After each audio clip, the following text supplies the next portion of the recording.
সেদিন বেরিয়ে চলে গিয়েছিলাম আমতা খড়িয়পের রামকৃষ্ণ প্রেমবিহার মন্দিরটিতে। এটি যেন আমতার বুকে গড়ে ওঠা এক টুকরো বৃন্দাবন।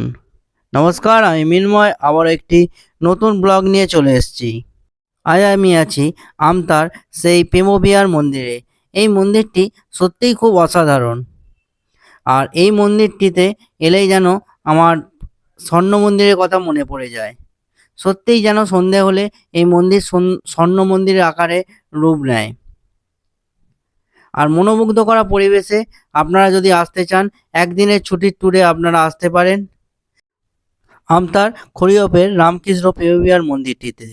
আর এই মন্দিরটিতে আসতে গেলে আপনাদেরকে আসতে হবে হাওড়া থেকে যে কোনো গাড়ি ধরে কলাতলায় নেবে, ওখান থেকে টোটো করে আপনারা এই মন্দিরে আসতে পারেন। আর এই মন্দিরের যে মেন গেট, সেই গেট খোলে বৈকাল 4টের সময়। আর মন্দিরের যে গেট, সেই গেট খোলে সন্ধ্যা 5:30টায়।